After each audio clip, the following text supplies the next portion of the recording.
శ్రీ గురుభ్యో నమః. గురు బ్రహ్మ గురు విష్ణు గురుదేవ మహేశ్వర గురు సాక్షాత్ పరబ్రహ్మ తస్మై శ్రీ గురవే నమః. సదాశివసమారంభం వ్యాసశంకర మధ్యమాం ఆచార్య పర్యంతం వందే గురు పరంపరాం. అపార కరుణ సింధు జ్ఞానం శాంతరూపం శ్రీ చంద్రశేఖర గురు ప్రణమాముదాం నారాయణం నమస్కృత్యం నరోత్తమం దేవీం సరస్వతీ వ్యాసం తత్తో జయముతీరయే. శ్రీ గురుభ్యో నమః. గణాధిపతయే నమః. ఈరోజు ఎందరో మహానుభావుల శీర్షికలో ఎపిసోడ్ 23 అనుకుంటాను.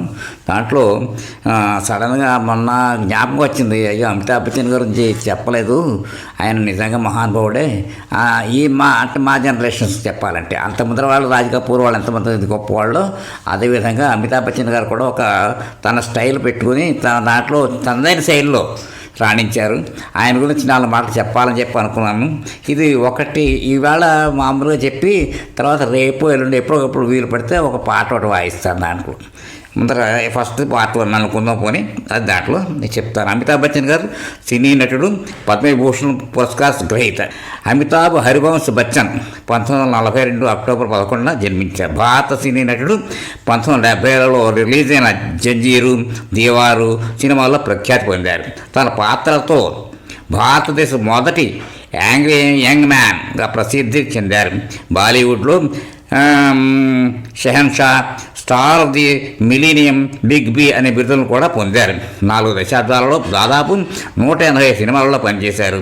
అతను భారతీయ సినిమాలో అమితాబ్ అత్యంత ప్రభావవంతమైన నటునిగా ప్రఖ్యాతిగాంచారు. 1970-80లలో అమితాబ్ ఆధిపత్యం కొనసాగింది. అప్పట్లో ఫ్రెంచ్ దర్శకుడు ఫ్రాన్సిస్ ట్రుపట్ భారతీయ సినిమాని వన్ మ్యాన్ ఇండస్ట్రీగా అభివర్ణించారు. జన్మం అమితాబ్ హరివంశరాయ్ బచ్చన్ 1942 అక్టోబర్ 11, వయసు 83, అలహాబాద్. జాతీయత భారతీయుడు. పాఠశాలలు కళాశాలలు షేర్వుడ్ కళాశాల నైనిటాల్, కొరీరిమల్ కళాశాల ఢిల్లీ యూనివర్సిటీ, కిరోరిమల్ కళాశాల. వృత్తి నటుడు, నిర్మాత, గాయకుడు, వ్యాఖ్యాత. క్రియాశీలక సంవత్సరాలు 1969. ప్రస్తుతం భాగస్వామ్యం జయా బచ్చన్ 1973లో. పిల్లలు శ్వేతా బచ్చన్, నందా అభిషేక్ బచ్చన్. తల్లిదండ్రులు ఎవరంటే హరివంశరాయ్ బచ్చన్, తేజీ బచ్చన్. బంధువులు అమితాబ్ బచ్చన్ సోదరుడు ఐశ్వర్యరాయ్ బచ్చన్, బంధువులు అది ఐశ్వర్యరాయ్ కోడలు, ఐశ్వర్యరాయ్ బచ్చన్ కోడలు. పురస్కారాలు ఏంటంటే పద్మవిభూషణ్ 2015, పద్మభూషణ్ 2001, పద్మశ్రీ 1984. ఇది ఆ స్వామివారి గురించి. ఆయన ఉత్తమ నటునిగా 4 జాతీయ అవార్డులు, అంతర్జాతీయ స్థాయి సినిమా ఫెస్టివల్స్ అవార్డు వేడుకల్లో ఎన్నో అవార్డులు గెలుచుకున్నారు. అమితాబ్ 15 ఫిల్మ్ఫేర్ అవార్డు గెలుపొందారు. ఉత్తమ నటుడు కేటగిరీగా 40 సార్లు నామినేట్ అయ్యి ఫిల్మ్ఫేర్కు అతి ఎక్కువ సార్లు నామినేట్ అయిన నటుడుగా కూడా బచ్చనే.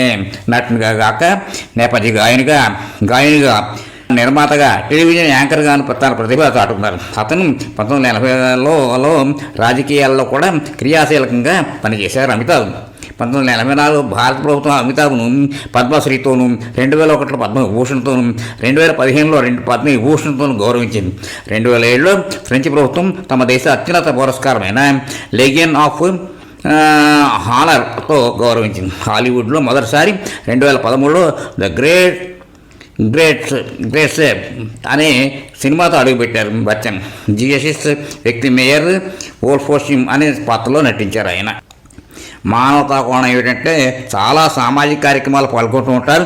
ఆంధ్రప్రదేశ్లో అప్పులు తీర్చలేక నష్టాలు మునిగిపోయిన 40 మంది రైతులు 11 లక్షల అప్పులు తీర్చారు. అతను విదర్భకు చెందిన 100 మంది రైతులు అప్పులు తీర్చేందుకు 30 లక్షల విరాళాలు ఇచ్చారు. 2010లో రెసుల్ పూకుట్టి స్థాపించిన ఫౌండేషన్ కొచ్చిన్లో వైద్య సెంటర్ స్థాపించేందుకు 11 లక్షల విరాళం ఇచ్చారు.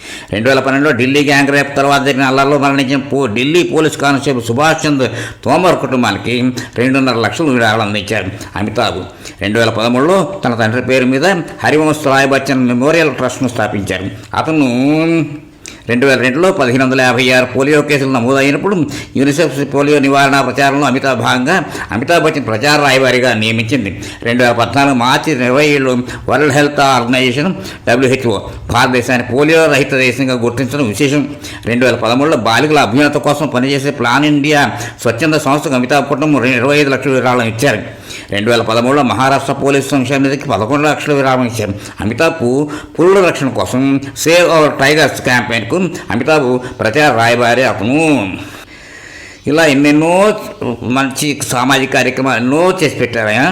2014లో స్టాన్ఫోర్డ్ విశ్వవిద్యాలయంలో హెచ్ఐవి ఎయిడ్స్పై విద్యా పరిపాలకం తయారు చేసినప్పుడు డెక్ ఎయిడ్స్ సాఫ్ట్వేర్కు హిందీ ఆంగ్ల భాషలో తన వాయిస్ను రికార్డు చేసి తన ఫోటోను పంపారు అమితాబ్. ఇలా ఎన్నెన్నో అంటే ఎన్నెన్నో విజయాలు సాధించారు ఆయన. అంతటి మహానుభావుడు గురించి ఏదో నాలుగు నా వచ్చిన మాటలు చెప్పి మీ ముందు పెట్టాను. ఇది మీకు నచ్చినట్లయితే ఉపాధ్యాయుల సత్సంగ్ ఛానల్కి సబ్స్క్రైబ్ చేసుకుని మీ ఫ్రెండ్స్కి షేర్ చేయండి వీడియోస్ అన్నీ కూడాను. అంతా ఇది దీని గురించిన కదా తర్వాత నేను పాట వాయిస్తాను. స్వస్తి.